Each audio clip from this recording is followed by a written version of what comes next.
ये लो madam. Thank you. और तू जल्दी कर, मुझे ऑफिस के लिए बहुत लेट हो रहा है। जी हाँ। मम्मा देखो ना, मुझसे टाई नहीं बंध रही। लाओ मैं बांध देती हूँ।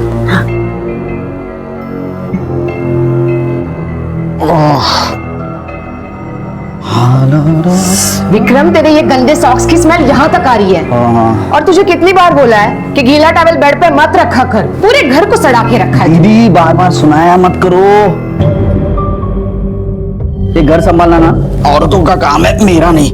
और वैसे भी तुम ऑफिस में आराम से बैठी रहती हो, मुझे घूमना पड़ता है, सेल्स का जॉब है मेरा। वो तो अच्छा है कि ऑफिस के काम से तुम 15 दिन घर से बाहर रहते हो, फिर भी घर की ये हालत है। अगर पूरा टाइम घर पे रहोगे ना तो पड़ोसी भी बोलते हैं कि घर में कितनी बदबू है। माँ कल मामा ना किचन में जूते पहन के आए थे। नहीं ऐसा नहीं, मैं काम कर रहा था। चुप बैठ ना, तू चुप बैठ। मैं देखती हूँ।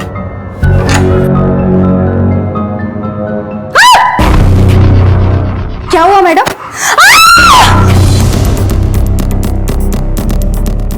क्या हुआ? वेजिटेरियन लोगों की सोसाइटी है, यहाँ पे कोई चिकन नहीं लाता। किसने किया होगा? कौन है?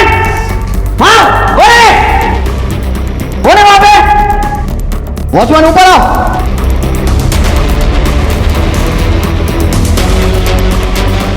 बेटा, डरने की कोई बात नहीं है, किसी गंदे लोगों ने किया होगा। तुम ध्यान मत दो, जल्दी से रेडी हो जाओ, स्कूल के लिए लेट हो रहा है। गुणीराम, गुणीराम। Yes madam. कौन आया था सुबह जिसने मेरे घर के बाहर वो कटा हुआ मुर्गा डाला? मैडम वो मैं तुम्हें तो कुछ पता होता ही नहीं है ना, बस खुली आंखों से सपने देखने की आदत है यहाँ पे। मैडम उस वक्त मैं टेरेस पे था, पानी चालू करना। अच्छा।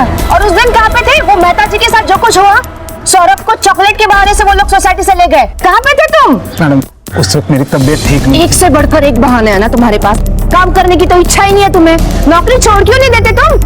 बस बैठकर खाने की आदत पड़ गई है सबको।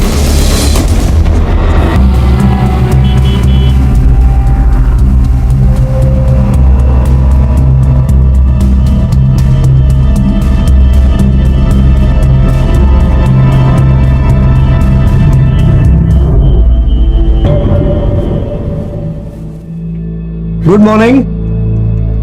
Good morning.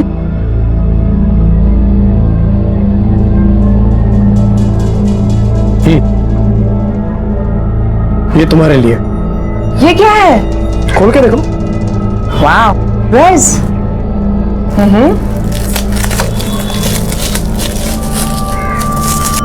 वाह, फोटो फ्रेम। पर ये किस खुशी में? ये तुम्हें खुश देखने की खुशी में। एक बार शादी हो जाने दो, एक बार बहुत सरप्राइज मिलेंगे। शादी हुई नहीं है अब तक, पहले हो जाने दो। और वैसे भी ये ऑफिस है, यहाँ पर इतना रोमांटिक होने का कोई फायदा नहीं है। अच्छा एक मिनट। हेलो, कौन हो ये जानकर क्या करोगी मैडम? आपके लिए खबर यह है कि आपका बेटा जो फ्यूचर सक्सेस क्लास में पढ़ता है, अभी 10 मिनट बाद उसका क्लास छूटेगा। उसके बाद वो सीधा हमारे कब्जे में होगा। बचा सकती हो तो बचा लो अपने बेटे को। कौन बात कर रहा है? हेलो हेलो हेलो, कौन बात कर रहा है? राजेश, राजेश मुझे अभी जाना पड़ेगा। क्या हुआ? किसका फोन था? मैं तुमसे बाद में बात करती हूँ। लेकिन फोन किसका था?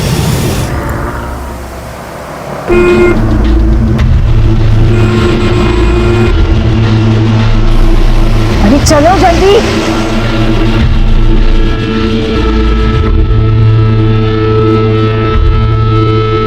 प्रिया, ट्यूशन छूट गई? हाँ मैडम, बस अभी छूटता ही है। आदि, आदि तू ठीक है ना? तू ठीक है ना? क्या हो मम्मा? कुछ नहीं। चल आदि, अभी सो जा, बहुत लेट हो गया। कल सुबह स्कूल भी तो जाना है ना। मम्मा आपको पता है आज मैंने ऐसे लिखा, माई फादर माई हीरो। पापा कैसे थे? क्या वो क्रिकेट खेलते थे? बहुत अच्छे थे। बिल्कुल तुम्हारी तरह। और पता है, क्रिकेट भी बिल्कुल सचिन की तरह खेलते थे। क्या वो मुझे प्यार करते थे? हाँ, बहुत प्यार करते थे। फिर वो हमें छोड़ के क्यों गए? क्योंकि भगवान जी को उनकी जरूरत हमसे ज्यादा थी। मम्मा, जब पापा का एक्सीडेंट हुआ था तब मैं कितना बड़ा था? बहुत छोटा था। आदि, अब और सवाल नहीं है, सो जा। नूर नजर लख्ते जिगर, बंदा आपकी खिदमत में हाजिर है, रहती दुनिया के ताक के लिए। क्या बोला आपने?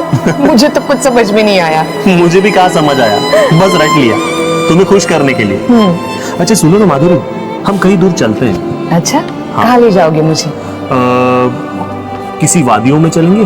अच्छा, लेकिन पहले संभल के गाड़ी तो चला लेना। अच्छा अच्छा, वो क्या हुआ?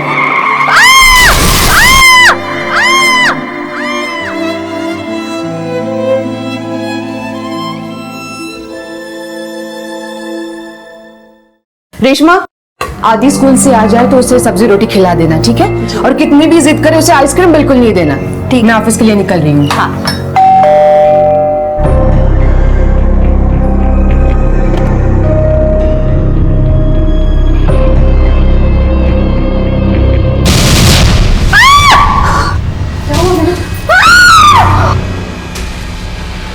मिसेस देसाई, यार फिर किसी ने, आप ठीक हो? मिसेस देसाई, मुझे चिंता हो रही है आपकी। कल यहाँ पर किसी ने चिकन काट के डाल दिया था, आज ये सांप यहाँ पर। देखिए, आप अपने आप को अकेला मत समझिए, मैं हूँ आपके साथ। मैं अपनी चिंता खुद कर सकती हूँ। तुम जाओ यहाँ से, जाओ। मिसेस देसाई,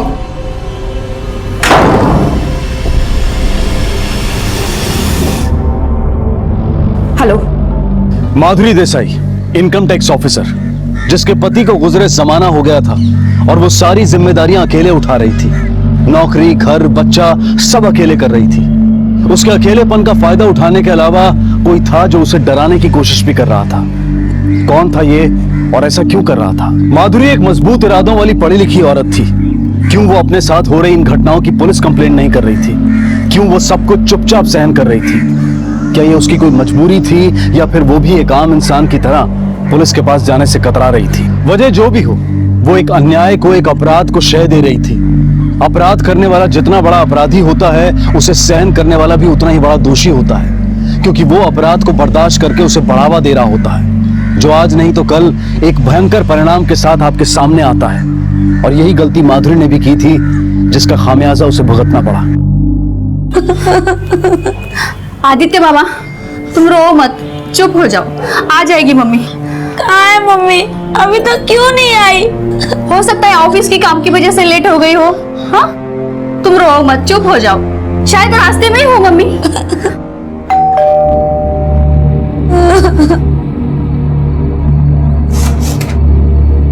माधुरी आई? नहीं साहब, इतनी देर हो गई, अभी तक मैडम घर पे नहीं आई। मैंने उनको फोन भी किया, लेकिन उनका फोन भी बंद है। इतनी देर हो गई, इसलिए मैंने आपको फोन किया।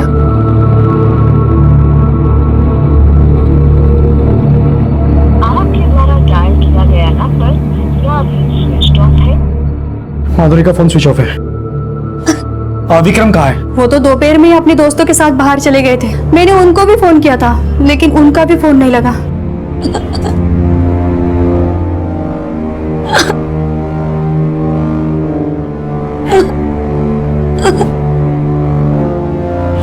आदित्य, मत रोना, सब ठीक हो जाएगा। मैं आया हूं ना, सब ठीक हो जाएगा।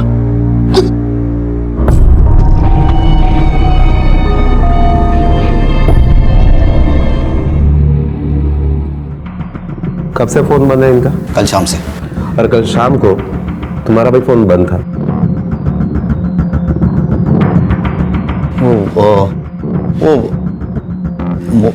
मोबाइल की बैटरी लो थी, फिर बाद में स्विच ऑफ हो गया। तुम इनके सगे भाई हो? हाँ सर। क्या काम करते हो? कंपनी में सेल्स ऑफिसर हूँ। काम की वजह से शहर से बाहर रहता हूँ। आखिरी बार कब देखा था तुमने माधुरी को? कल सुबह ऑफिस जाते वक्त। अरे माधुरी का बेटा अब कहाँ है वो? घर पे माया के साथ। तुम्हारे घर में और कितने लोग हैं? हम 3 लोग हैं सर, और कोई नहीं। और तुम माधुरी के साथ ही काम करते हो ना? जी, मैं भी इनकम टैक्स ऑफिसर हूँ। हम दोनों सेम रैंक पे काम करते हैं। तुमने माधुरी को सबसे आखिरी बार कब देखा था? कल दोपहर में साथ में लंच करने के लिए गए थे। अच्छा ये देखो, नए शादी का इनविटेशन कार्ड का सैंपल, इसे छपने दे। अच्छा है, पर इसका कलर थोड़ा सा मतलब। एक्सक्यूज मी, मैं अभी आई।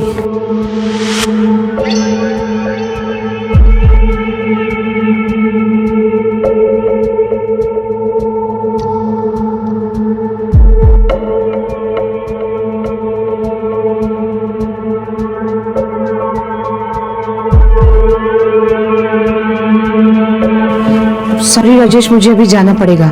वो रविकांत सर का फोन था, कुछ अर्जेंट काम है। मैं तुमसे कल मिलती हूँ। सॉरी। मंसूड़े, एक इनकम टैक्स ऑफिसर जो अकेले ही अपना घर, नौकरी और बच्चा संभालती थी, शादी करने जा रही थी, सब कुछ अच्छा चल रहा था कि अचानक कुछ अजीब घटनाएं होनी शुरू हो जाती हैं और फिर एक दिन वो कहीं गायब हो जाती है। सर, यह भी तो हो सकता है कि उसे किसी ने गायब कर दिया हो। और एक बात सर, ये राजेश और विक्रम, इन दोनों के बीच में कुछ अनबन है।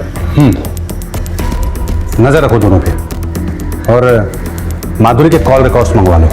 माधुरी की सारी जानकारी, पर्सनल या प्रोफेशनल, मुझे चाहिए। जितना मेरा एक्सपीरियंस है, मुझे नहीं लगता कि वो अपने 10 साल के बच्चे को, कि जो बच्चा उसके लिए सबसे ज्यादा अहमियत रखता हो, उसे अकेले छोड़कर कहीं चली जाए। और बंसोड़े, ये रविकांत की भी खबर लेनी होगी। ये जानना बहुत जरूरी है कि ट्रांसफर के बाद भी ऐसा क्या अर्जेंट काम था कि उसने माधुरी को उसी वक्त बुलाया। हाँ, मैं ही रविकांत कुलकर्णी हूँ। कहिए। क्या आपने माधुरी को कल फोन किया था? ऐसी कौन सी जरूरत आन पड़ी थी कि आपने माधुरी को फोन करके इतने अर्जेंटली बुला लिया? मैंने माधुरी को कोई फोन नहीं किया। लेकिन आप माधुरी को फोन करते थे, और अब जबकि वो आपके टीम में है ही नहीं, तो आप उसे फोन क्यों करते थे? Inspector, I am a respected government officer. कोई राह चलता इंसान नहीं हूं मैं। क्या हम जिनके साथ काम करते हैं उनसे दोस्ती नहीं कर सकते? उनको फोन नहीं कर सकते? उनको फोन करने के लिए क्या आपसे एनओसी लेनी पड़ेगी मुझे? विक्रम बाबू, बाबा दूध भी नहीं पी रहा है।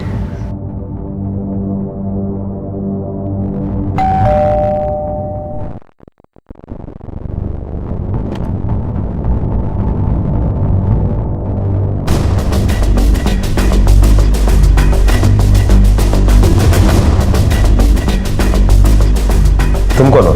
साहब, मैं यहाँ काम करती हूँ और बाबा को भी देखती हूँ। कितने सालों से यहाँ पर काम कर रही हो? 3-4 साल हो गए होंगे। काम के अलावा और क्या क्या करती हो? क्या साहब? नहीं, मैं सिर्फ काम ही करती हूँ साहब। क्यों, मैडम की बातें छुप छुप के नहीं सुनती? नहीं साहब, मैं तो अपना काम ही करती हूँ, लेकिन काम करते समय कभी गलती से सुनाई पड़ गया तो। पिछले कुछ दिनों में कुछ अजीब सा सुनाई दिया था तुम्हें? कुछ दिनों से कुछ अजीब सा ही हो रहा था साहब, जैसे कि दरवाजे के बाहर कटा हुआ मुर्गा मिला।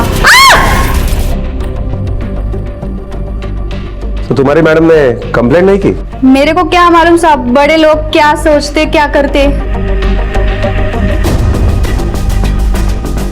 कौन कर रहा था ये सब? मेरे को नहीं मालूम साहब, लेकिन मैडम को जरूर आइडिया था। तुम इतने यकीन के साथ कैसे कह सकती हो कि मैडम को आइडिया था?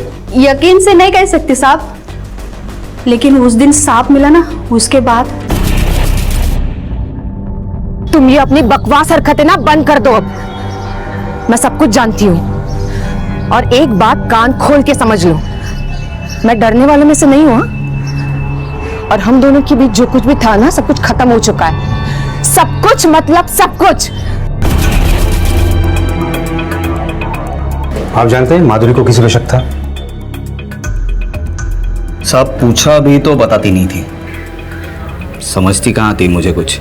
कितनी बार बताया था, इस समाज में रहना है तो कुछ कायदे हैं, कानून है, पर वो साहब, हमारे बीच में बातें कम, झगड़ा ज्यादा होता था। मजाक उड़ा रहे हैं मेरे लोग। समाज में मुंह दिखाने के लायक नहीं रहा मैं। क्यों, ऐसे क्या हो गया? कैसी कैसी बातें कर रहे हैं तुम्हारे बारे में, मालूम है तुम्हें? हाँ, शादी करने चली है तुम्हारी बहन, इतना बड़ा बेटा लेकर लोगों को क्या समझ ही नहीं आता क्यों शादी करना चाहती हो तुम? अपने बेटे के बारे में सोचने के बजाय खुद के शादी के बारे में सोच रही हो तुम। भाड़ में जाओ तुम और तुम्हारा ये समाज। और ये शादी मैं अपने लिए नहीं, अपने बेटे के लिए कर रही हूँ, ताकि उसे बाप का प्यार मिले। सौतेला बाप बड़ा प्यार करेगा ना उसे। राजेश दूसरे लोगों की तरह नहीं है, और मैं जो कुछ भी कर रही हूँ बहुत सोच समझ के कर रही हूँ। और तू मेरी चिंता छोड़ और खुद की चिंता कर। मैंने आदित्य को देखा है, दूसरे बच्चों को उनके पापा के साथ देखकर बहुत दुखी हो जाता है। विक्रम, ये मेरी नहीं आदित्य की जरूरत है, और अपने बेटे की खुशी के लिए मैं कुछ भी करूंगी। और क्या आपने कभी ये जानने की कोशिश नहीं की कि वो कौन था जो माधुरी को परेशान कर रहा था? नहीं, क्योंकि जब भी उनसे पूछता था तो वो बोलती थी मैं संभाल लूंगी। रेशमा, फोन के अलावा कभी उनके साथ किसी का कोई झगड़ा सुना या देखा था? देखा नहीं था साहब, लेकिन सुना है बिल्डिंग के लोगों से। ऊपर वाले फ्लैट में जो अमर नाम का लड़का रहता है, 4-5 दिन पहले उसके साथ मैडम का जोरदार झगड़ा हुआ था। थैंक यू मिसेस देसाई, सच में हेल्प करने के लिए। नहीं तो मेरे सीए ने मेरे को जवाब ही दे दिया था। मैं टैक्स मैंने पूरा भरा है, पूरा। मिसेस देसाई, मुझे ना ये जो पेज है ना, ये तो बिल्कुल ही समझ नहीं आया मुझे।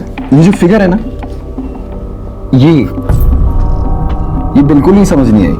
ये मुझे कुछ बताता ही नहीं है, और मैं सीए को हमेशा बोलता रहता हूँ भाई बता। उठ और निकल यहाँ से। निकल जा, वरना जूते मार के तुझे घर से बाहर निकालूंगी। निकल जा। जूते क्यों मिसेस देसाई? मैं तो अपनी फाइल के लिए। सुना नहीं? निकल जा मेरे घर से। अकेली औरत देख के फायदा उठाना चाहता है। मैं क्या कहता हूँ माधुरी जी, आप पुलिस को फोन लगाइए और इसको अंदर कराइए। नहीं, मैं टैक्स। दोबारा अगर मेरी तरफ आंख उठा के भी देखा ना तो तेरी आंखें फोड़ दूंगी मैं।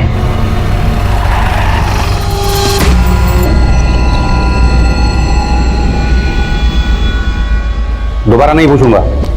जो भी है सच तेरे मुंह से एक बार उगाल दे, मैं तो एक गर्मा गर्म चाय है ना तेरे थोबड़े से मारूंगा। ये आंखें फूट जाएंगी, किसी को ताड़ने के काबिल नहीं रहेगा तू। साहब मैं प्यार करता था उससे, मतलब वो मुझसे उम्र में बड़ी थी। मेरे को इस बात से कोई एतराज नहीं था साहब। मुझे लगा वो भी अकेली है और मैं भी। तो तूने सोचा तेरे झांसे में आ जाएगी? कहाँ है फोन? कहाँ है तेरा? साहब मेरा फोन, मैं झूठ नहीं बोल रहा हूँ साहब, मेरा फोन पानी में गिर गया था साहब। जिस दिन माधुरी गायब हुई उसी दिन इसका फोन भी पानी में गिर गया। साहब मैं बिल्कुल सच बोल रहा हूँ, मेरा फोन रिपेयरिंग के लिए गया हुआ है साहब। बात छोड़े, पता करो। तो ये बता, जब उसने 4 लोगों के सामने तेरी इंसल्ट की, तुझे बुरा तो बहुत लगा होगा, बदला लेने का मन भी किया होगा। कैसे लिया तूने बदला? कहाँ रखा है उसे? मार दिया या जिंदा है? साहब आप गलत समझ रहे हैं, मैंने ऐसा कुछ भी नहीं किया है। गुस्सा आया था मुझे, पर। रावड़े सर, अच्छे से सेवा करो इसकी, और उसके बाद खाना पीना बंद कर दो इसका। सर ये अमर सच कह रहा है, मैंने पता किया है। उसका फोन पानी में गिरने की वजह से रिपेयरिंग में। रेस्टोरेंट में जो फोन उसे आया था उसके बारे में कुछ पता चला? सर मैंने माधुरी के कॉल रिकॉर्ड के लिए एप्लीकेशन दे दी है। कंपनी ने डिटेल्स देने के लिए 48 घंटों का वक्त मांगा है। राजेश है जो शादी करने वाला है, भाई है जिसे बहन की कम समाज की ज्यादा चिंता है, समाज में मुंह दिखाने के लायक नहीं रहा मैं। बॉस है जिसे दोस्त के गायब होने की पूछताछ पर भी गुस्सा आता है। क्या हम जिनके साथ काम करते हैं उसे दोस्ती नहीं कर सकते? अमर प्यार के नाम पर हवस पूरी करना चाहता है। ये जो फिगर है ना, ये मंसूड़े, इन चारों में से कोई भी मासूम नहीं है। सब पे नजर रखो। जिसे माधुरी फोन करती है, जो माधुरी को फोन करके डराता है, सबकी डिटेल्स निकालो। माधुरी को लापता हुए कई दिन बीत चुके थे।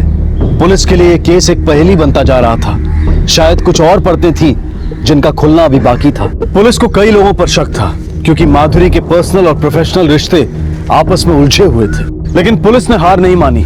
वो बेतहाशा उस सिरे की तलाश में थी जो इस कहानी को सीधा बयां कर सके। सर माधुरी की कॉल डिटेल्स आ गए। ये रविकांत, उसने भी उस दिन माधुरी को कोई कॉल नहीं किया। लेकिन सर ये एक नंबर है जिस नंबर से पिछले हफ्ते माधुरी को कई बार कॉल आया था, और माधुरी ने भी इस नंबर पर कई बार कॉल किया था। मतलब रेशमा ने मरा हुआ सांप मिलने के बाद फोन पर जिस झगड़े की बात की थी, ये वही नंबर है। इसी पर माधुरी को शक था। अजीब बात है कि माधुरी को सब कुछ पता होने के बावजूद माधुरी ने पुलिस की मदद क्यों नहीं ली।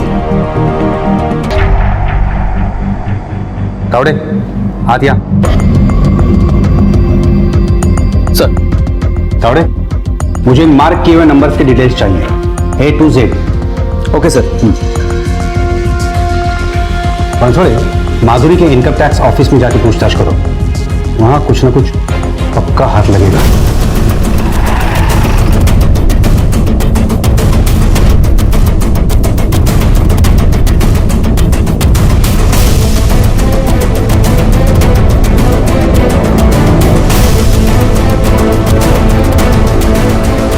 हम गरीब बड़े लोगों की बात क्या बताएंगे साहब, सब एक जैसे।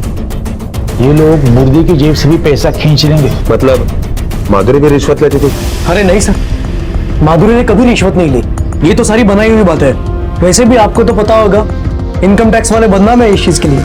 शायद किसने ली हो, लेकिन माधुरी ऐसी नहीं है। She is a clean officer. साहब, रविकांत सर पागल थे एकदम मैडम के लिए, उन दोनों का लफड़ा भी चालू था। बकवास है, झूठ है ये सब। कोई अगर अपने कलीग के साथ कॉफी पी ले, खाना खा ले या हंसकर बात कर ले, तो ये लोग कहने लगते हैं इन दोनों का चक्कर चल रहा है, अफेयर है इन दोनों का। ऐसा कुछ भी नहीं। अगर उसका ऐसा रिकॉर्ड होता तो मैं क्यों उसके साथ शादी करता?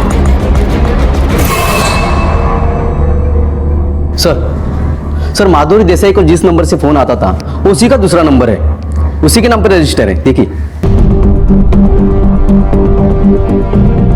ये तो तय है कि यह नंबर वो खुद यूज नहीं करती थी, हो सकता है किसी को लेके दिया हो। पता करो माधुरी के डॉक्यूमेंट्स में किसने और कहां से कार्ड खरीदा था। Okay sir. हमें जो इन्फॉर्मेशन मिली है उससे ये पता चलता है कि कोई राखी मल्होत्रा जो एक शिपिंग कंपनी की मालकिन है, उसके साथ माधुरी का झगड़ा चल रहा था। अब इनकम टैक्स ऑफिसर के साथ ऐसे लोगों के झगड़े होते ही रहते हैं। क्या आप मुझे राखी मल्होत्रा का नंबर दे सकते हैं? जी।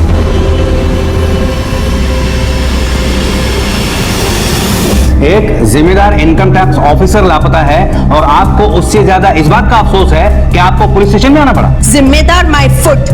आपको जो पूछना है जल्दी पूछिए, मैं यहाँ ज्यादा देर रुक नहीं सकती। हम हमारा काम हमारे अपने तरीके से ही करेंगे। आप ये बताइए, माधुरी देसाई के साथ आपका झगड़ा क्यों हुआ था? किस वजह से आप दोनों में अनबन थी? She is a corrupt officer.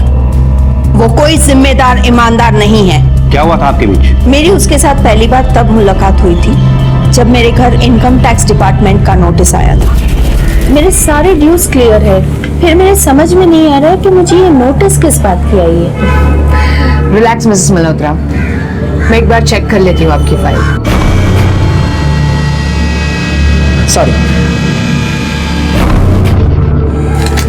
हाँ, तो मैं ये कह रही थी कि आपकी फाइल तो क्लियर है, कोई प्रॉब्लम नहीं है, बट एक बार चेक करना पड़ेगा कि ये नोटिस आपको क्यों भेजा गया है। डोंट वरी, टेंशन मत लीजिए। Excuse me.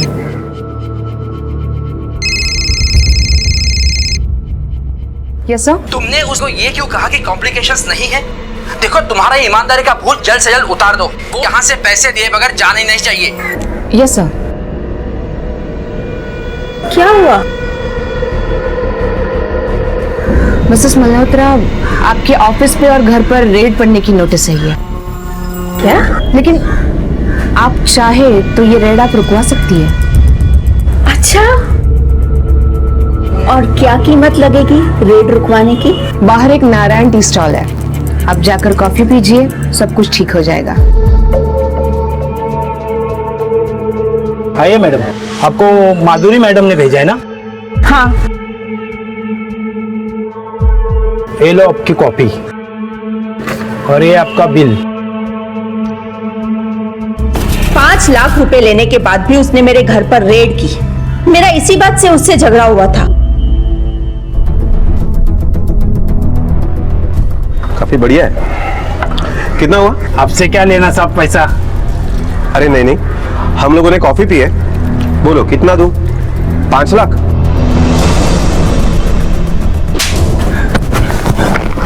बोल, माधुरी का पैसा तू किसके पास पहुंचाता था? वो पैसा मैं मैडम की बिल्डिंग के वॉचमैन गुनीराम को मिठाई के डब्बे में डालकर दे आता था। गुनीराम वो डब्बा मैडम को देता था। सब मैंने कुछ नहीं किया साहब। तू इतना डर क्यों रहा है? मैंने किया कुछ? मारा? नहीं ना? देख, तू सब कुछ सच सच बता दे, जो कुछ तुझे पता है उसे। मैडम के लिए डिब्बा आता था? हाँ साहब, मैडम के लिए रोज मिठाई का डब्बा आता था। एक दिन मैंने खोल के देखा तो मिठाई की जगह पैसे भरे हुए थे साहब। मैंने हिम्मत करके मैडम से बोला कि ये आपका मिठाई का डब्बा। मैडम, आपके पास रोज इतनी सारी मिठाई आती रहती है, अगर आप मेरे भी खर्चे पानी का कुछ देख ले तो। तूने डिब्बा खोल के देखा?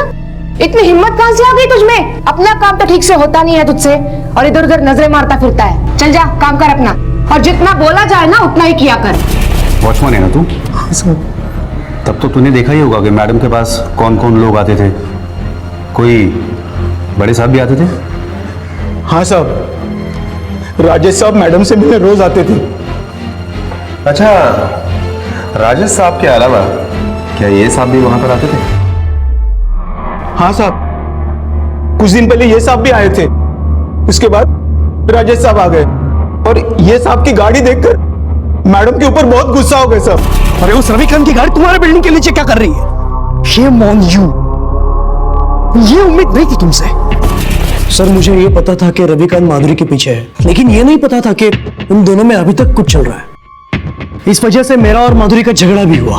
तुम क्या मुझे बेवकूफ समझती हो? वो यहाँ क्या कर रहा था? एक अकेली औरत का फायदा उठाने आया था।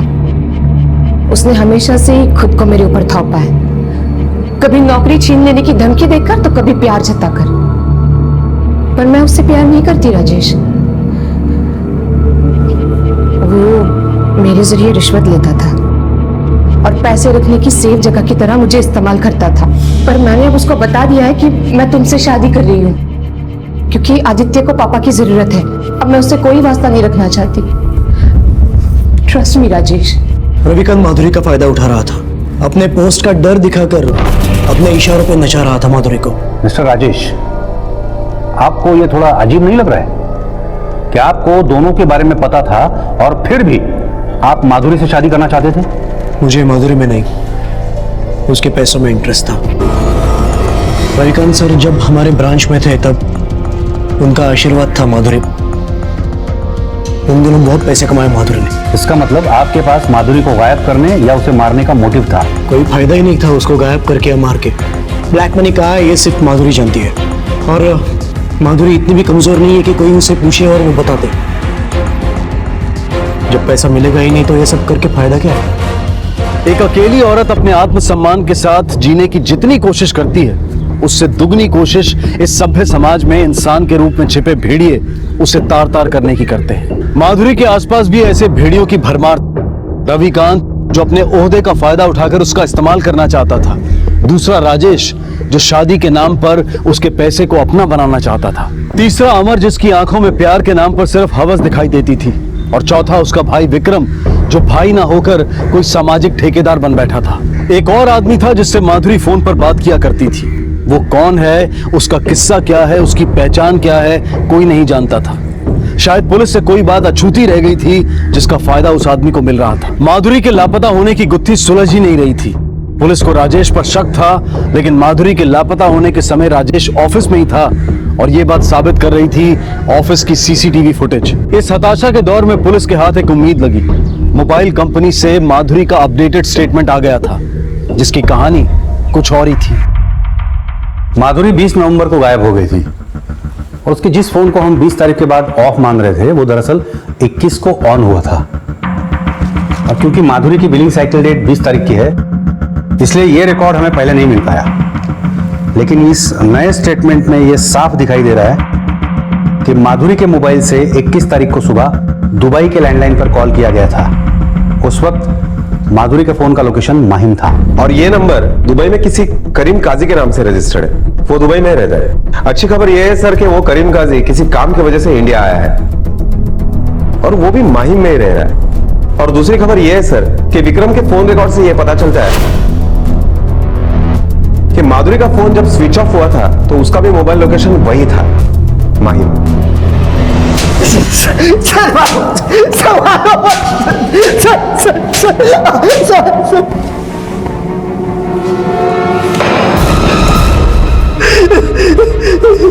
ये इतना तबीयत पानी काफी है या और शिकायत करे तेरी?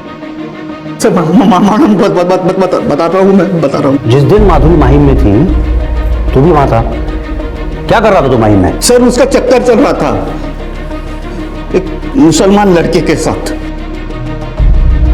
खानदान की नाक कटवाना चाहती थी वो। कैसे बचाई तूने खानदान की नाक? क्या किया? मैंने सोचा उस लड़के को सबक सिखाता हूँ ताकि वो माधुरी को छोड़ दे। तो उस दिन जब वो रेस्टोरेंट से निकली तो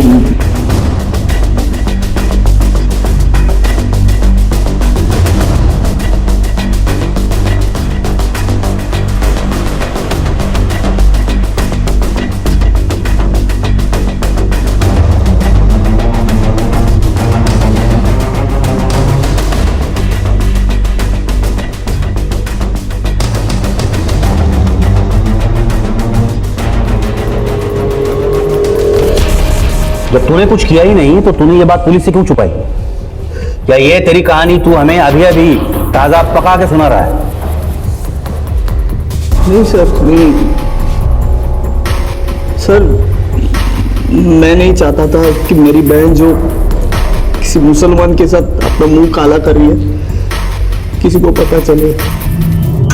तारीख तो याद नहीं है सर, लेकिन पिछले हफ्ते उसका फोन आया था, बोल रहा था कुछ पैसे की जरूरत है। आप फैजल को कैसे जानते हैं? फैजल मेरे भाई का लड़का है, मेरा भतीजा। कहाँ रहता है? इसी घर में रहते हैं। आप कहाँ गए हैं? हाँ, अभी रत्नागिरी गया हुआ। रत्नागिरी? उसकी कोई फोटो है आपके पास? जी हाँ, फोटो है ना, देख लो।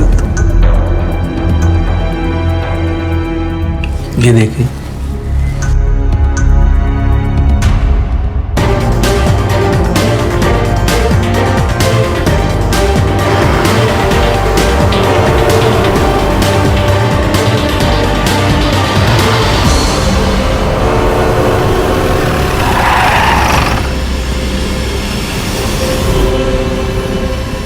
फैजल,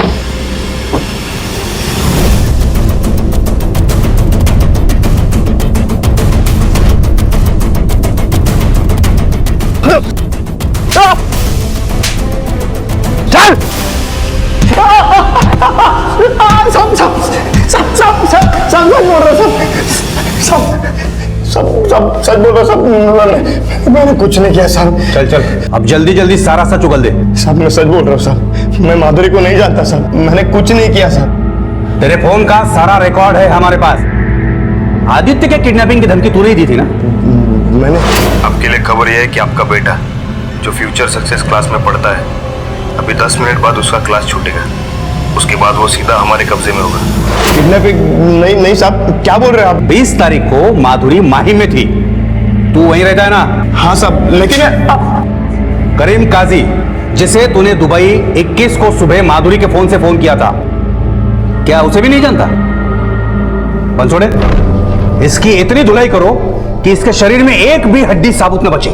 साहब मैं एक बिल्डर के लिए काम करता था, उसी के इनकम टैक्स सेटलमेंट के लिए मैं माधुरी से मिला था साहब।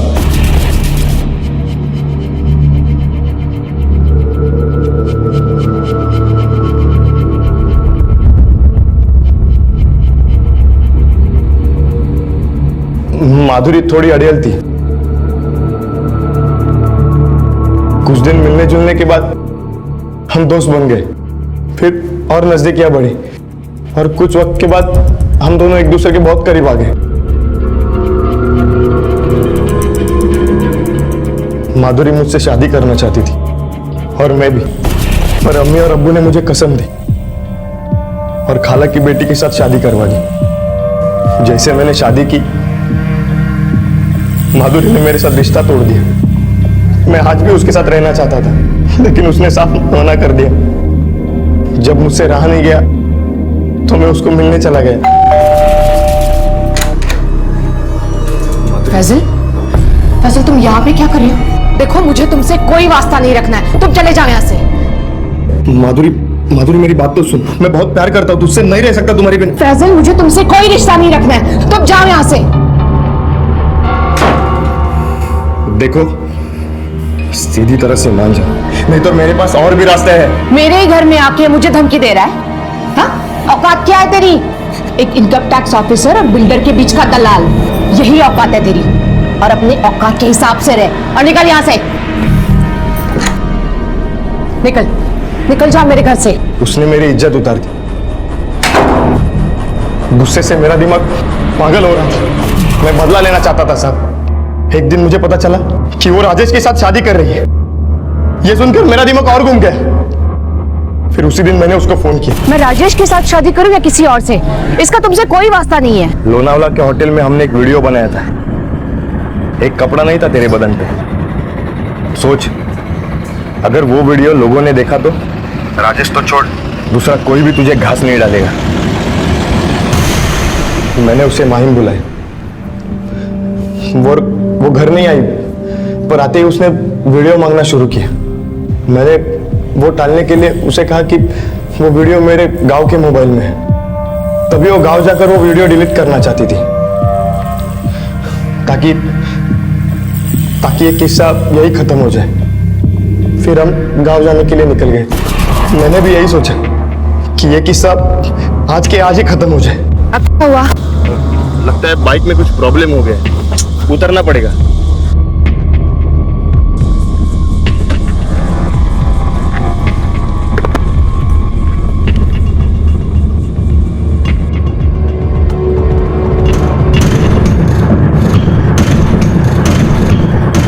जैसे ही उसका ध्यान मुझ पर से हटा, मैंने मौका देखकर वहीं से ही पत्थर उठाकर पीछे से उसके सर पे मार दिया। फिर उसके बाद मैंने उसको वहीं नीचे वाले जंगल में ले जाके दफना दिया। बता, कहां दफनाया उसे?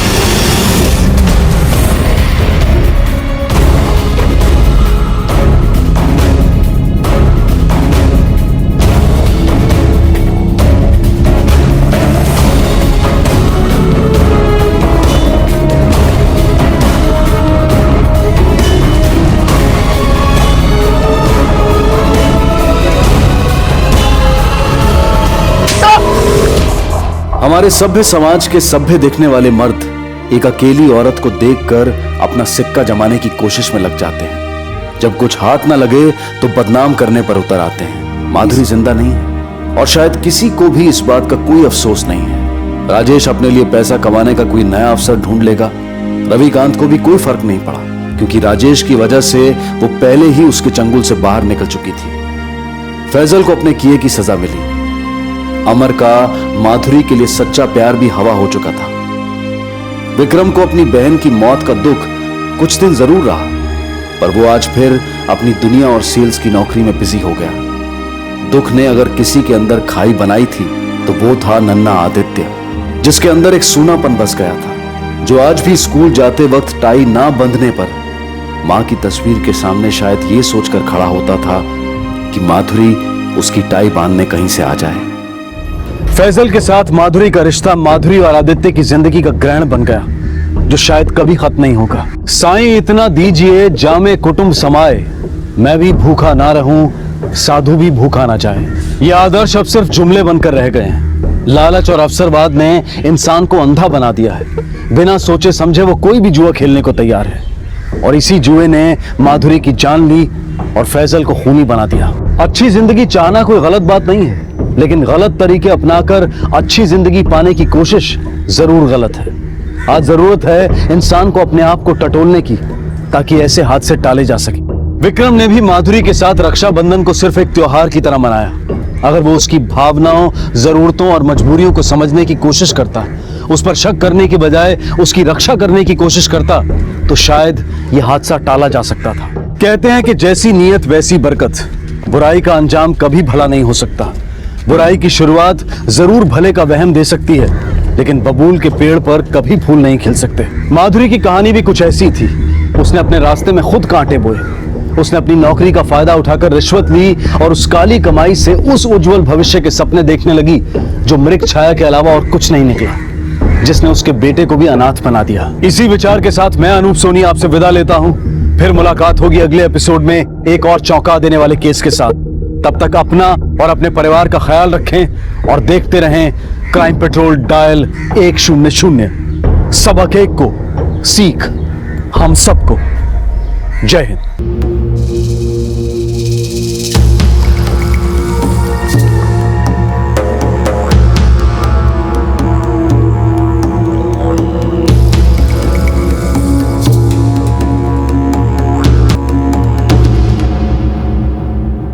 इंसान का खून से रिश्ता महज जिस्मानी नहीं, बड़ा संगीन सा है।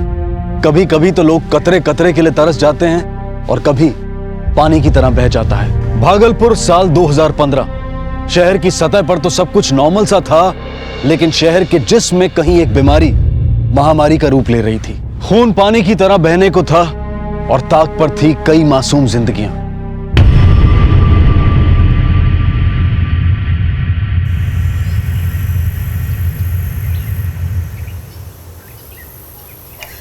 ए पिंटुआ, कहाँ गए थे सुबह सुबह? स्कूल नहीं जाना का?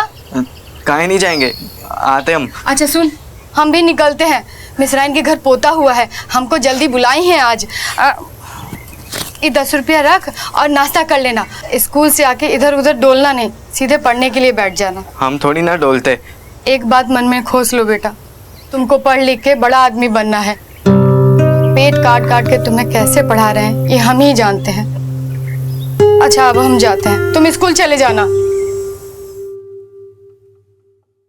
जो लाइफ होता है ना वो क्रिकेट की तरह होता है। बढ़िया बैटिंग करो जमा के और चौवा छक्का मारो और गेट आउट हो जाओ, बुझे?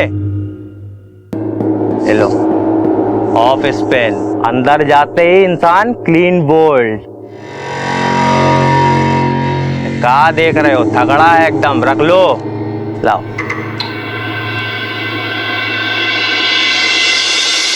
अरे का रे ऑलराउंडर, आज विकेट काहे उखड़ा है तुमरा? आओ यहाँ आओ भाई, क्या हुआ?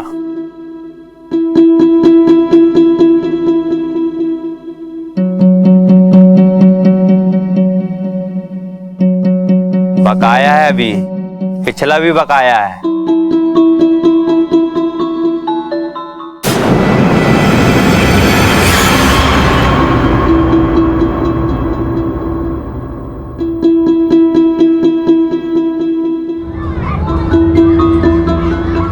क्यों? तीसरा घंटा बज चुका है और तीसरा पीरियड भी चल रहा है। अरे इतनी देर से कहाँ है?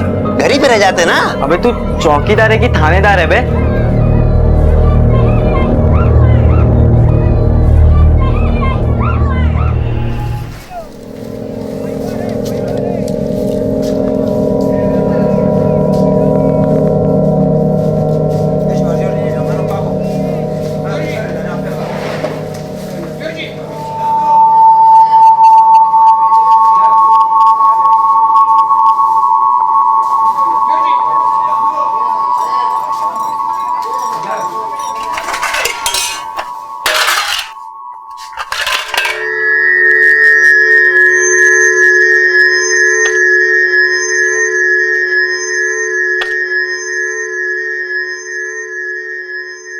अरे थोड़ा जल्दी जल्दी हाथ चला, बहुत काम पड़ा अभी होटल में। कहाँ है बेकल हो रहे हो? कस्टमर का है? कस्टमर? अब तो होटलें बंद होने वाला है। क्यों? भोरे भोर कांड हुआ है। क्या कांड? पूरे शहर में खबर है, भैया जी पे चाकू से हमला हुआ है, गोद गोद के मारे हैं। तो अब खत्म? नहीं, अभी आईसीयू में है।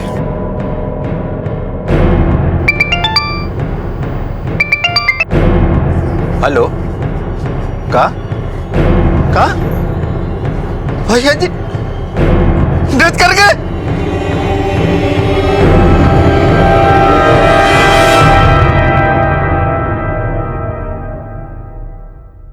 एक मुस्कुराहट हंसी का सबब हो ये जरूरी नहीं।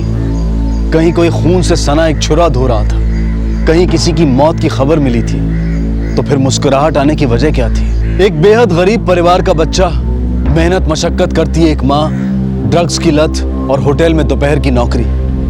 एक अनकही कड़ी थी इस कहानी में जो किसी भयानक परिणाम की ओर इशारा कर रही थी। कुछ अनकहा था जो पिंटू की जिंदगी में गुजरा था। होटल के मालिक की मौत, छुरे से धुलता लहू और पिंटू की संदिग्ध मुस्कुराहट। क्या कहीं कोई रिश्ता था इन सब में? कौन मार डाला रे? किसने दुश्मनी निकाली है? भगवान आपके कौन थे? सर ये मेरे बड़े भाई सकनी राय। सर मेरा नाम अवनी राय है। आपके भैया होटल क्या करने गए थे इतनी सुबह? सर वैसे तो सुबह होटल 9 बजे खुलता था, लेकिन सुबह कुछ चीजें आती थी जैसे सब्जी, दूध, चीनी, ये उतरवाने के लिए। आपके भैया रोज जाते थे होटल इतनी सुबह? इस बात की जानकारी और किस किस के पास थी? सर घर के लोग जानते थे और होटल के स्टाफ।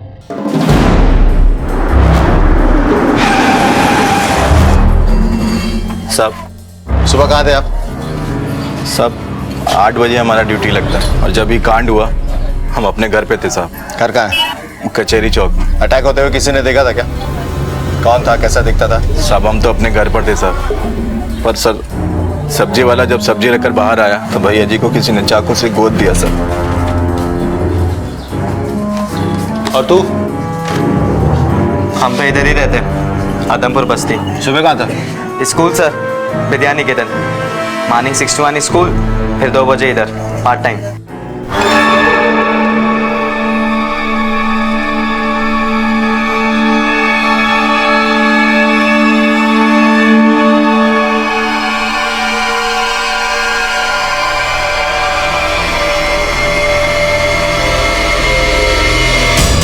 ये तो कोई टीनेजर लगता है।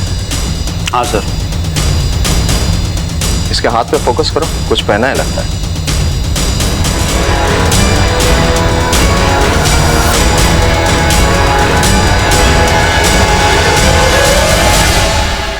आज तो तीसरे पीरियड में आया था।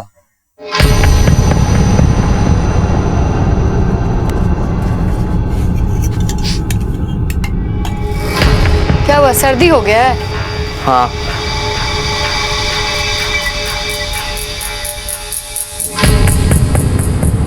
अरे खा काहे नहीं रहा है तुम? भूखे ही नहीं है। शकल देख अपनी। होटल गया था, कुछ खाया होगा वहीं। होटल बंद हो गया और सकनी राय डेथ कर गए। कब? आज शाम में खबर आया, छुरा मारा कोई गोद गोद के। हे भगवान, ये कौन आ गया? पिंटू कहाँ है? साहब आप कहाँ है पिंटू? देखो अंदर, तलाशी लो सब। क्या बात है साहब? पता चल जाएगा।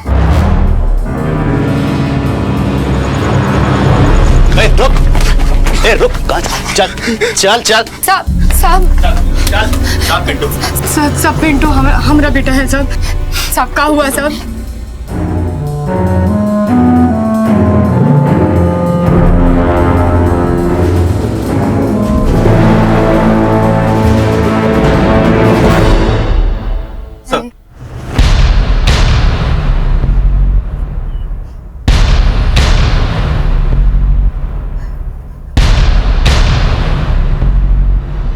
होटल मालिक का खून किया है।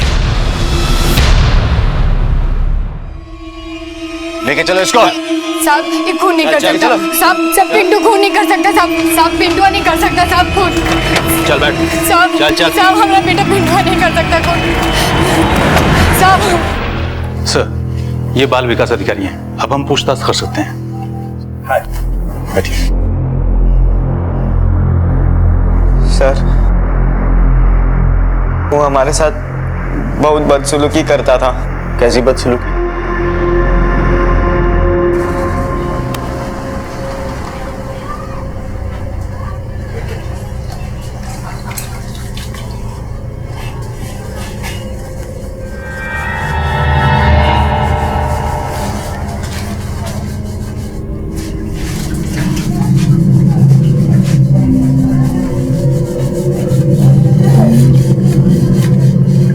बहुत काम कर रहा है। लगता है जवानी के बुखार अभी चढ़ा नहीं। हमरा सैलरी? कौन बात का सैलरी? इतना बर्बादी किए हो तुम। क्या बर्बादी? आपका हिसाब दे तुमको। कितना चम्मच गायब है, गिलास कटोरी गायब है। ये क्या बकवास कर रहे हो? बकवास? और जो ढेर गिलास तोड़े हो, बोलो तोड़े हो कि नहीं? बात करते हैं।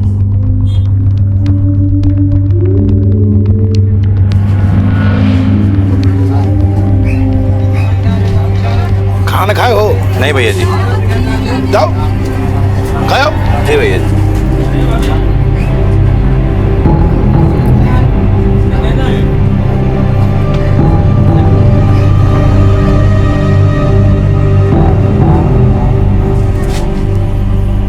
अरे सैलरी कोई चिंता की बात थोड़े है।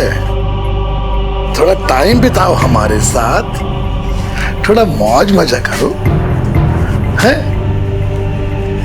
चिंता ना करो, 4 गुना सैलरी देंगे, 4 गुना। कितना जानते हो? 4 गुना सैलरी है। थोड़ा मौज मजा करो, है?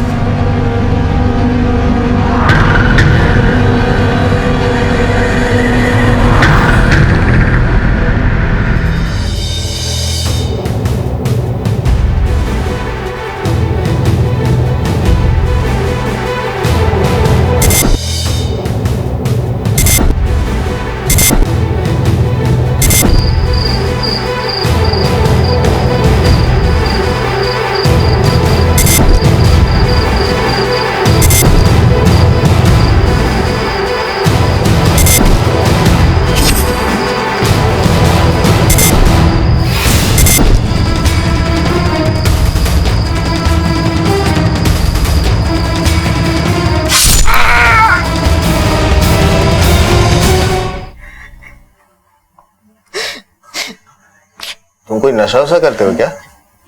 हाँ?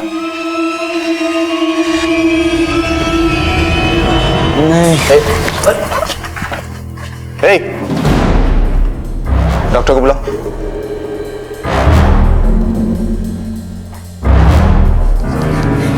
अरे चोर है साला, गल्ला से पैसा चुरा रहा था, सपरी भैया ने टोका तो छुरा से वार कर दिया। बकवास बंद कीजिए।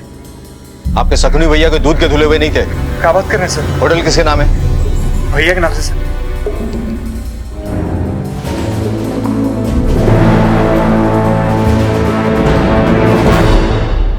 यूं तो बचपन से किशोर अवस्था की दूरी कई सालों की होती है, लेकिन कभी कभी बच्चों की जिंदगी में कुछ ऐसा घटित हो जाता है कि ये फासला बच्चा चंद सालों में नहीं, चंद रोज में तय कर लेता है। पिंटू क्रोध और आवेश में वो कर बैठा जिसकी उम्मीद बड़ों से भी मुश्किल से की जाती है। वैसे कई अरसे से पिंटू ड्रग्स की भयानक लत का शिकार था, इसलिए पुलिस ने उसे सबसे पहले ड्रग्स रिहेबिलिटेशन सेंटर में भर्ती करवाया। क्योंकि पिंटू नाबालिग था, इसलिए कोर्ट ने उसके गुनाह के लिए उसे 3 महीने बाल सुधार गृह में भेज दिया। उसका कानून को अपने हाथ में लेना, अपनी माँ के साथ अपनी समस्या का जिक्र ना करना, कहीं ना कहीं एक अराजक एंटी सोशल मानसिकता की ओर भी संकेत करता है। ड्रग्स की लत इसमें एक बहुत बड़ी वजह थी। भागलपुर शहर में एकाएक ड्रग्स का खेल नवयुवकों में रहस्यमय तरीके से बढ़ रहा था। अरे तुम पिंटुआ को देखे हो का? उसको तो पुलिस धर ली। क्या बात कर रहे हो? काहे बे? तो उसने होटल वाले का मर्डर कर दिया। अरे बाप रे, उस साला 1.5 पसली मर्डर कर दिया। क्या बात कर रहे हो? एक पुड़िया दो।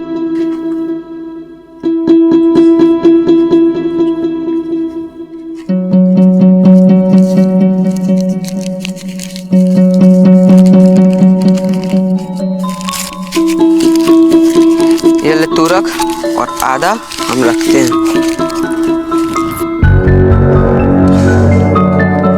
चल हम निकलते हैं, शाम को मिल। हाँ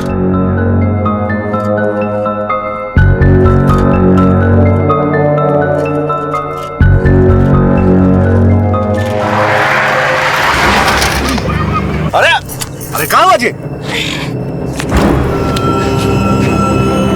निकल बाहर, निकल। निकल, सूरदा था तू, अंधा है, निकल। क्या कर रहा है? गाड़ी में बैठ कर भौंकत मत मार, हमने टाइगर का अंजर पंजर कर दिया। निकल। रुक। लड़का ये दादागिरी कर रहा है। फांसी देख रही हो तुम? हम कह रहे हैं आपको क्या जरूरत पड़ी है उसके मुंह लगने की? चलो उसको देखो ना क्या कर रहा है।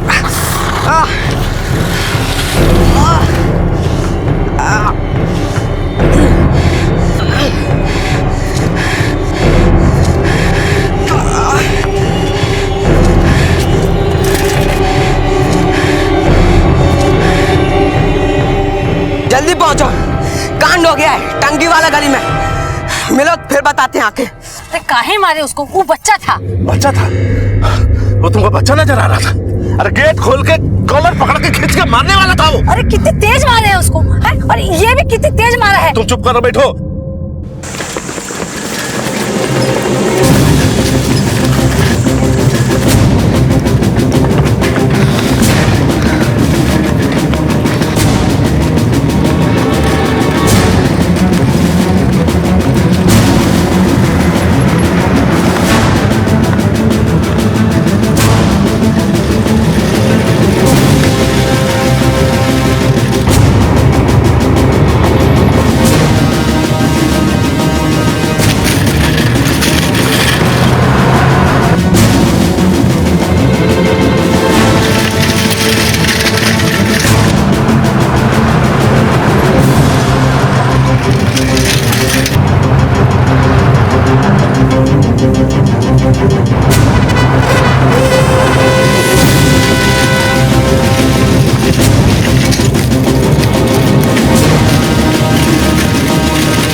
तो शंभूगंज में किसी जोड़ीदार को लेके आया है। अच्छा, तो एक डोज और देना पड़ेगा इन लोगों को। ये एक बित्ता का लौंडा लोग हैं, पीछे डोज दिए तो तुमको समझ में नहीं आया, पेट नहीं भरा, बुसगिरी हो गया तुमको। क्या समझता है तू अपने आप को?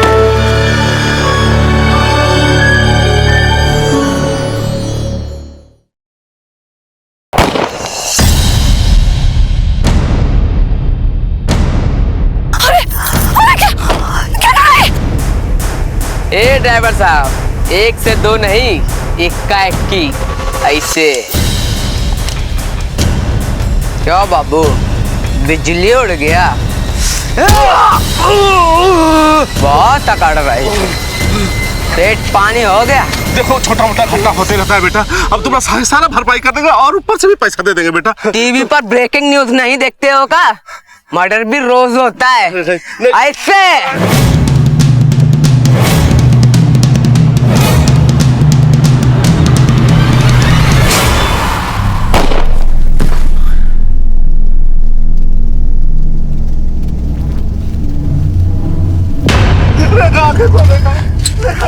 देखा रुक डब्लू, देखा उठ जा, देखा हट हट।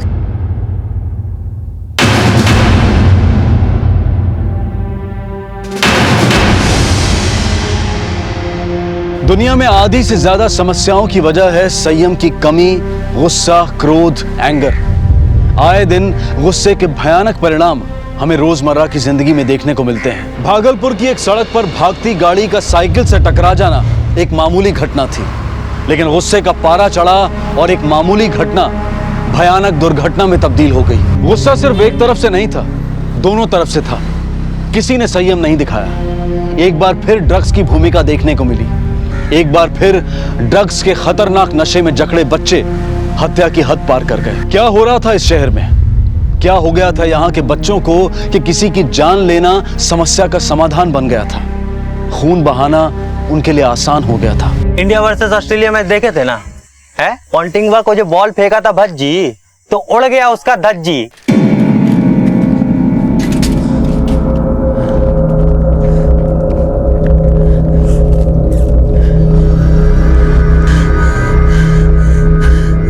ये आ गए तीसरा और चौथा।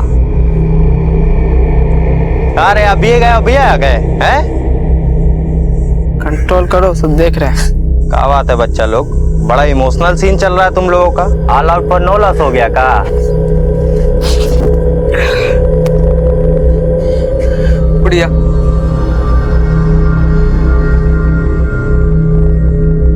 चल रहे।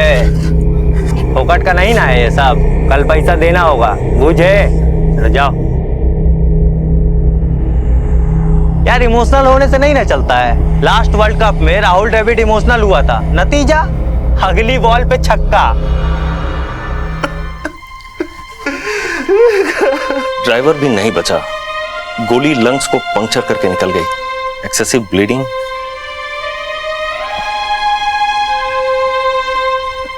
भूषण जी प्लीज संभालिए अपने आप, संभालिए।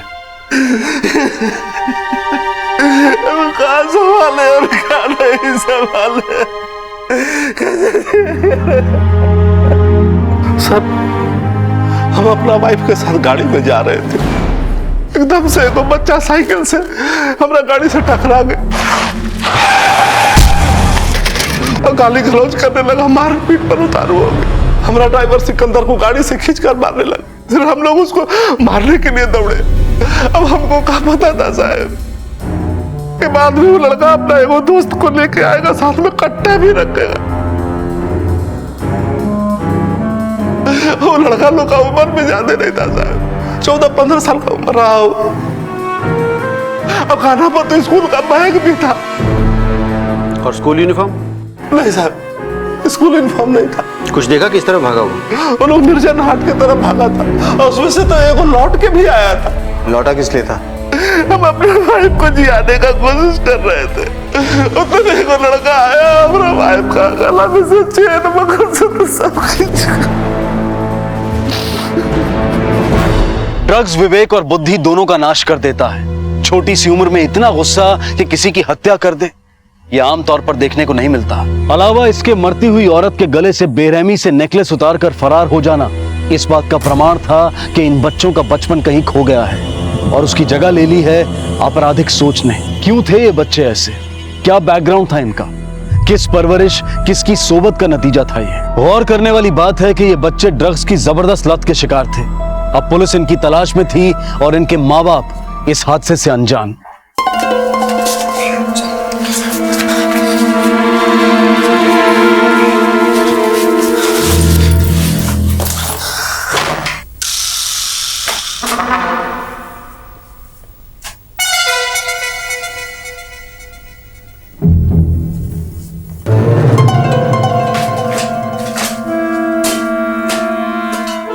लास्ट में तुम काय खींच लिए?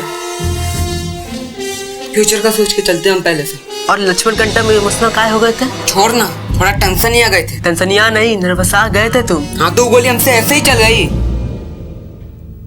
दे पुड़िया दे, पुड़िया दे। क्या बात है? कहाँ चल रहा इधर? कहाँ थे तुम? ट्यूशन गए थे। हेड मास्टर साहब से बात हुआ था हमारा। आजकल अटेंडेंस शॉर्ट चल रहा है स्कूल में तुम्हारा। हेडमास्टर का होगा, हमारा तो ठीक है। अरे मारेंगे ना, क्या तुम्हारा बिगड़ जाएगा तुम्हारा। चल लवलू, फादर पे फिर से लेक्चर बाजी का भूत चढ़ गया। चल। क्या हुआ जी?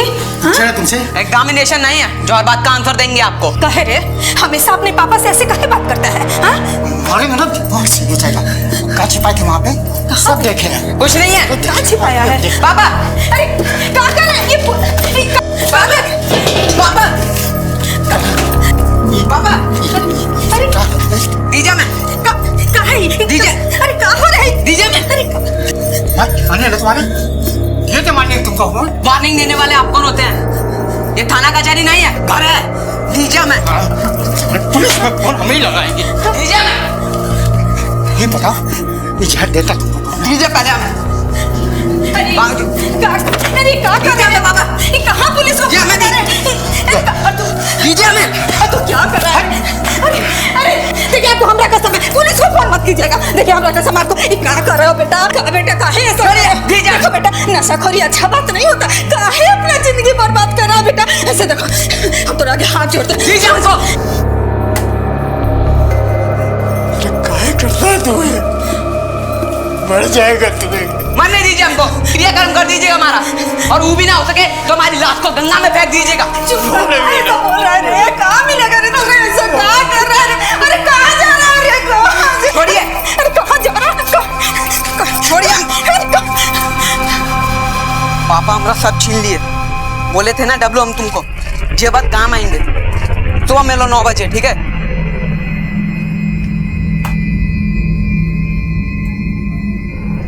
बहुत भारी आइटम है। तो कहाँ से उड़ाए हो?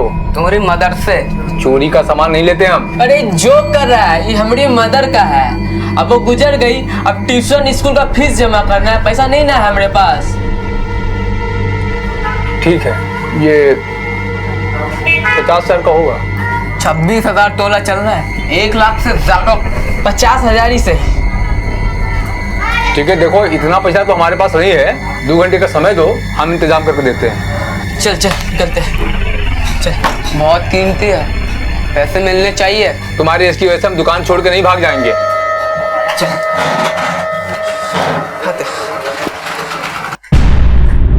हेलो,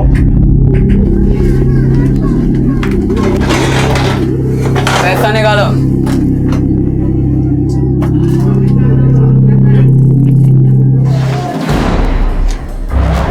चल खड़ा हो जा बेटा, चल खड़ा हो जा। चल चल चल चल उठ। सब बेच रहे थे, मेरी मदर का है। ट्यूशन हाई स्कूल फीस जमा करना है। पहले थाना चल के ही बताओ कि ड्राइवर और औरत का गोली काहे मारा था। इंस्पेक्टर जी समझिए ना, हम बेच रहे थे, मदर का हमारी। सब समझ रहे, चल। माथा घूम गया था सर। ड्राइवर और मालिक हमको बहुत मारे। तुम क्या कर रहे थे वहाँ? सर ये हमारे बहुत फास्ट फ्रेंड है, हम इसके लिए कुछ भी कर सकते हैं सर। धर्मवीर का जोड़ी है। मर्डर किए हो तुम लोग, मर्डर समझते हो ना? ड्रग वग लेते हो क्या? नहीं तो सर, यहाँ कितना चढ़ा हुआ, अंगूठा काला, देव ड्रग लेते हो? कट्टा कहाँ से आया था? सर मेरे चाचा का बेटा बीड़ू भैया का था। और कहाँ है अभी वो? सर वो मुंबई भाग गया 3 साल पहले ही। और उसके पास कहाँ से आया था? कहाँ जाने साहब, घर में कहीं छुपा के रखा था और हम उठा लिए। मनोज और डब्लू की डॉक्टरी जांच से ड्रग एडिक्शन की बात स्पष्ट रूप से सामने आ गई। इसलिए पुलिस ने सबसे पहले इन्हें ड्रग रिहैबिलिटेशन के लिए भागलपुर के सिविल हॉस्पिटल में भर्ती किया। इन्हें ड्रग सप्लाई करने वाले व्यक्ति लक्ष्मण की भी तलाश की गई, लेकिन वो रातों रात भागलपुर से फरार हो गया। इन बच्चों द्वारा किए गए अपराध के लिए कानून ने इन्हें बाल सुधार केंद्र के हवाले कर दिया, क्योंकि ये नाबालिग थे। यहां इन्हें 5 महीने रहना था। शहर में निरंतर बढ़ते बाल अपराध को देखकर ऐसा लग रहा था कि ये सब ड्रग्स के प्रकोप में हो रहा है। ड्रग्स की बीमारी एक महामारी की तरह पूरे शहर के नवयुवकों पर हावी हो रही थी। कानून की सतर्कता के अलावा यहां जरूरत थी माँ बाप के सतर्क होने की, लेकिन अफसोस कई तो सतर्क नहीं थे और कई अपने लाड प्यार में अंधे हो गए थे। ये घड़ी किसकी है जी? ये मेरे अंकल की है, वो पिछले साल ऑफ हो गए। और क्या खरीदते हैं आप? इस जमीन के ऊपर और आसमान के नीचे जो कुछ भी है ना, सब खरीदते बेचते हैं हम। गाड़ी भी खरीदते हैं? हाँ बिल्कुल। कितना में? 5,000 से लेके 5 लाख तक का। अच्छा चलो छोड़ो, ये घड़ी का कितना हुआ? ये लो। 4,000 की घड़ी का सिर्फ 300? लेना है तो लो, वरना 1 2 3 हो जाओ। चलो। और सुनो, गाड़ी घोड़ा सब खरीदते हैं हम, अगर कुछ होगा तो लेके आना। जाओ।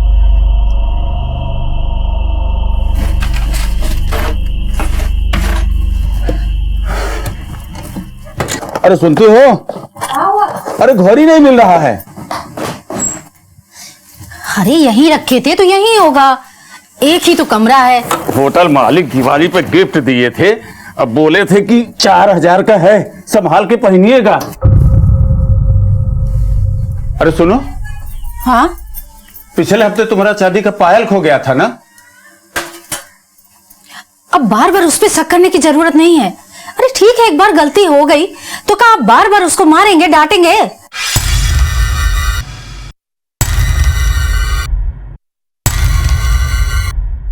का रे, अब की बार का बेचा तू है? कुछ नहीं भैया। बता ना, अब बता ना।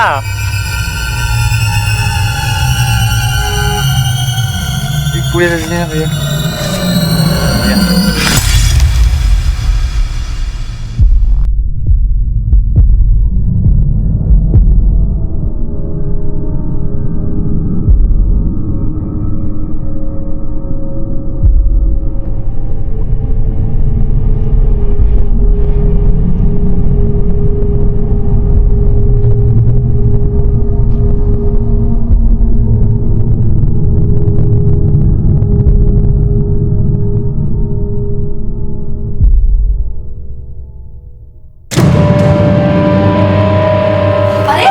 घड़ी कहाँ है? अरे अरे अरे क्या कर रहे हैं आप? कौन घड़ी? क्यों मारते रहते हैं इसको? जब देखो तब मारते रहते हैं आप। मारे काहे नहीं? घड़ी बेच दिया है। अरे हम कोनो घड़ी नहीं बेचे। ए मम्मी, ये पापा क्या बोल रहे हैं? तुम्हारे पापा बोरा गए हैं, जब देखो तब बस होटल की गाड़ी चलाते हैं और कुछ भी बोलते रहते हैं, घर में थानेदारी करते हैं। मम्मी का पायल बेच दिया है तू? क्या करता है पैसे का? बीड़ी तंबाकू पीता है का? देख लेंगे ना तो चाल खींच लेंगे। क्या कर रहे हैं? जब देखो तब उस पे कुछ खाया तो कितना सूख गया है। चल चल कुछ खा ले। चल हो गया लाड़ प्यार। ये ले चाबी, जा जाके गाड़ी साफ कर दे। 10 मिनट में निकल लेंगे। अरे पहले कुछ खा ले। अरे हमें भूखा ही नहीं है। अरे हमको आपका ये तरीका पसंद नहीं है। अरे नौकर नहीं है, हमारा बच्चा है वो। कुछ भी जब देखो तब बोलते ही रहते हैं। अरे कितना फायर काहे हो रही है? ड्राइवर का बेटा है, गाड़ी नहीं पहुंचेगा तो हवाई जहाज पहुंचेगा का? नहीं पहुंचेगा, हवाई जहाज उड़ाएगा। हवाई जहाज देख लीजिएगा।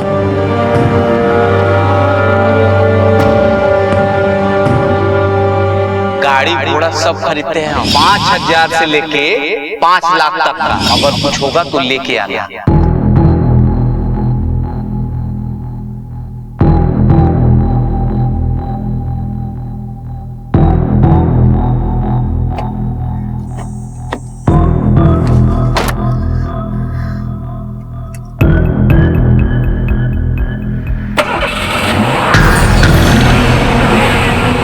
क्या कर रहा है? रुक रुक रुक रुक, क्या कर रहा निकल।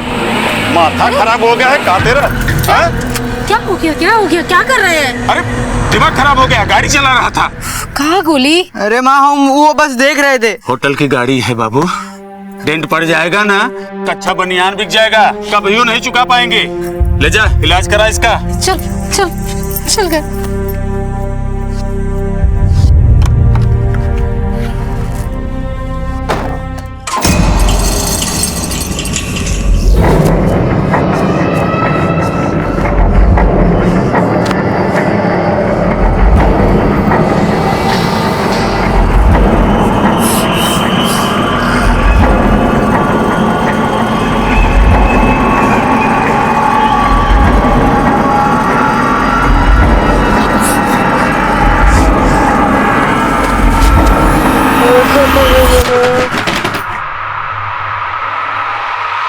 गोली गोली क्या हुआ तुमको? कितना पसीना तुम्हें क्यों हो रहा है?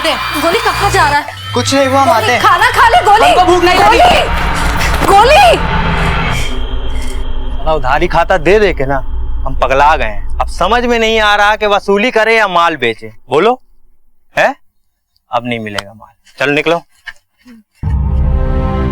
कहा बेटा हंसी आ रही है? विकेट कीपर से अगर बॉलिंग करवाओगे ना तो टीम हारबे करेगी। भैया जी एक ऊपर दे दीजिए ना भैया जी। देखो एक और आ गया विकेट कीपर। बेटा बहुत उधारी हो गया तुम्हारा, अब नहीं मिलेगा माल। चलो जाओ जाओ चलो। भैया जी लेकिन हमारी हालत बहुत खराब हो रही है भैया जी। हम आपके हाथ पकड़ते हैं, आपके पाँव पकड़ते हैं। भैया जी दे दीजिए हमें। भैया जी भैया जी रहना बेटा, नहीं मिलेगा नहीं मिलेगा नहीं मिलेगा। भैया जी भैया जी। एक तरफ सरल सहज मासूम बचपन और दूसरी तरफ ड्रग्स के जाल में फंसा बचपन। कल्पना कीजिए क्या गुजर रही होगी उस बच्चे पर। गोली की ये लत आज की नहीं थी, बहुत पुरानी थी। और अचरज की बात तो ये थी कि घर के बड़े अब तक इस बात से अनजान थे। भागलपुर में ड्रग्स की समस्या घुन की तरह फैल रही थी, खासकर वहां के बच्चों में।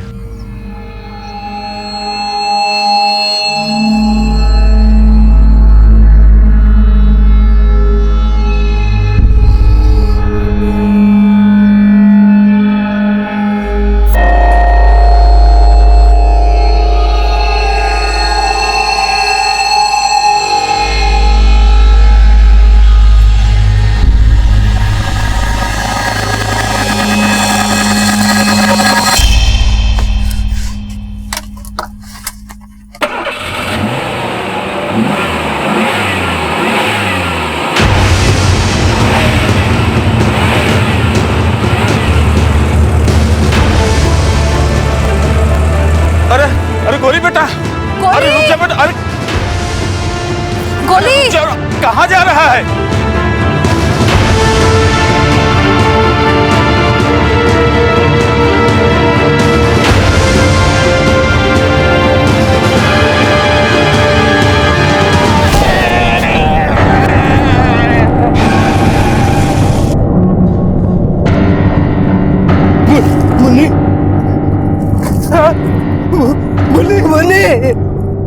मुन्नी अरे हमारा माथा खराब हो गया। क्या करें? मेरी मुन्नी मार के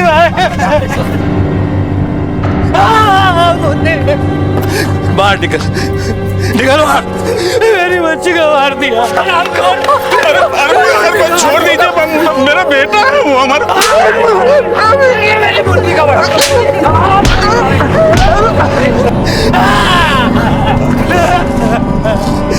मना करते थे कि कितना लाड़ प्यार, देख लो लाड़ प्यार का नतीजा।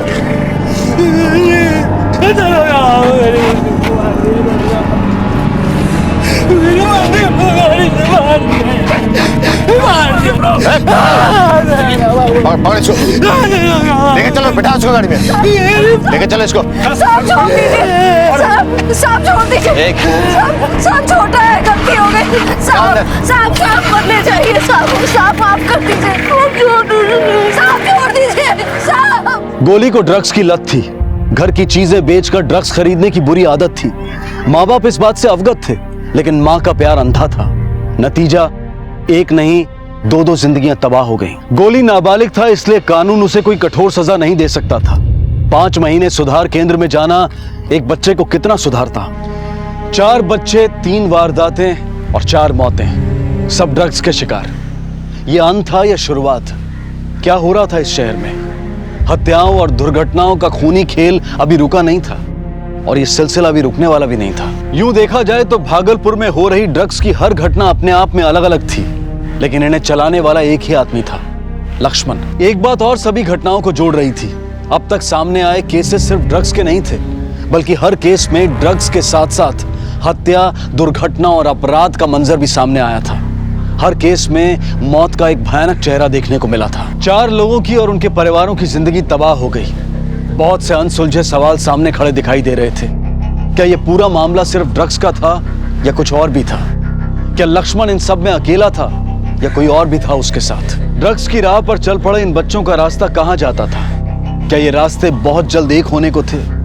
4 अलग अलग जगहों का धमाका क्या एक महाविस्फोट में तब्दील होने को था? इन सभी सवालों के जवाब हम आपको देंगे कल रात 10:30 बजे इस केस के दूसरे और आखिरी भाग में।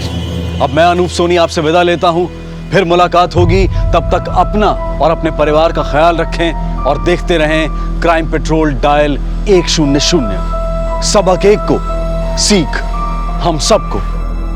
जय हिंद। इस तरह के और भी एपिसोड देखने के लिए हमारे चैनल को सब्सक्राइब करें और बेल आइकन दबाना ना भूलें।